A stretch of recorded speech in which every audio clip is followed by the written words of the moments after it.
হাওররক্ষা বাঁধে অনিয়ম ও দুর্নীতির প্রতিবাদে সুনামগঞ্জের শান্তিগঞ্জ উপজেলায় অনুষ্ঠিত হয়েছে গণসমাবেশ।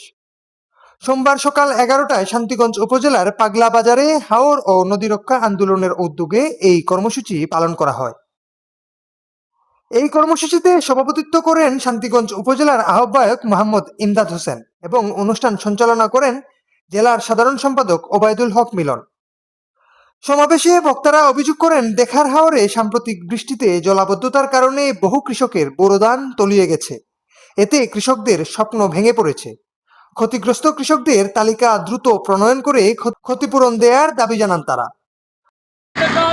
যারা এই দুর্নীতি দুর্বৃত্তায়ন করছে তারা সবাই কিন্তু চিহ্নিত। আপনারা দেখেছেন যে পানি উন্নয়ন বোর্ডের কর্মকর্তা, উপজেলা জেলা প্রশাসনের কর্মকর্তা বৃন্দ এই হাওরের দুর্নীতি দুর্বৃত্তায়নের সাথে যুক্ত। উনি বলেছেন যে তাদের ভুল থাকতে পারে, ভুল অবশ্যই আছে, ভুল থাকতে পারে। এখন ভুল স্বীকার করার সময় নয়।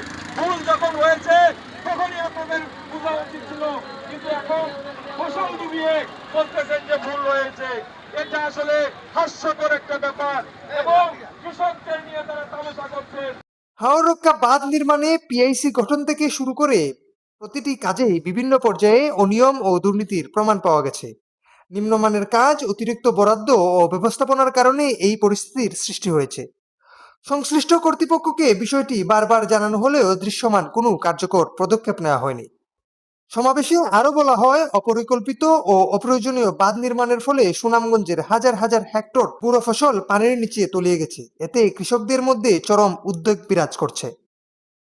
এ সময় স্থানীয় কৃষক সংগঠনের নেতৃবৃন্দ এবং বিভিন্ন শ্রেণী পেশার মানুষ উপস্থিত ছিলেন। Tamim Raihan, desk report, FTV.